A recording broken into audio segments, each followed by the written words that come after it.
DA মামলা নিয়ে বিরাট সুখবর সুপ্রিম কোর্ট থেকে। একই সঙ্গে ডিএ রাজ্য সরকারি কর্মচারীদের হকের এবং এই প্রাপ্য তারা পেয়ে থাকবেনই, এমনটাই জানিয়েছেন বিশিষ্ট আইনজীবী।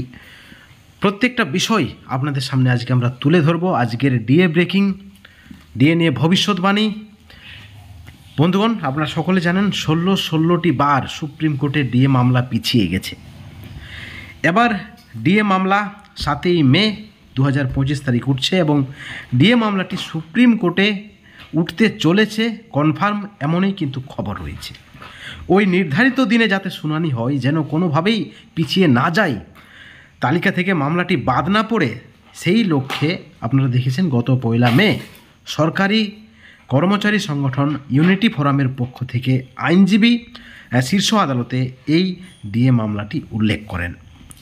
এবং সূত্রের যে খবর রয়েছে, সুপ্রিম কোর্টে মামলা ওঠার পর থেকে প্রথমবার মামলার বিবরণীতে ডিএ মামলাকে টপ অফ দ্য লিস্ট বা তালিকার শীর্ষে রাখা হয়েছে। অর্থাৎ 7 তারিখ প্রথমেই এই মামলার শুনানি হওয়ার সম্ভাবনা রয়েছে এবং ডিএ মামলা নিয়ে পাখির চোখ সরকারি কর্মচারীদের। সেখানে আইনজীবী ফিরদৌস শামীম জানাচ্ছেন যে ডিএ মামলা তারা জয় করবে এবং ডিএ মামলায় সরকারি কর্মচারীদের জয় হবে এবং প্রাপ্য ডিএ তারা অবশ্যই পেয়ে থাকবেন।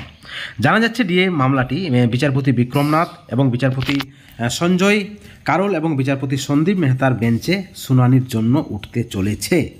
আপনারা জানেন 2022 সাল থেকে ডিএ মামলা চলছে সুপ্রিম কোর্টে।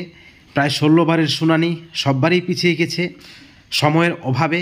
এবার সরকারি কর্মচারীদের জন্য সব থেকে যেটা আশার খবর, যে মামলাটি টপ অফ দ্য লিস্টে রয়েছে এবং সেই সঙ্গে বিচারপতিরা গ্যারেন্টি দিচ্ছেন যে ডিএ মামলায় মামলাকারীদের জয় হবে, রাজ্য সরকারের কর্মচারীদের জয় হবে এবং ডিএ তাদের প্রাপ্য ডিএ তারা পেয়েই থাকবেন। অর্থাৎ একটা ধাক্কা খেতে চলেছে সুপ্রিম কোর্টে 7ই মে, যেমনটা মনে করা হচ্ছে রাজ্য সরকারি কর্মচারীদের সংগঠনের পক্ষ থেকে।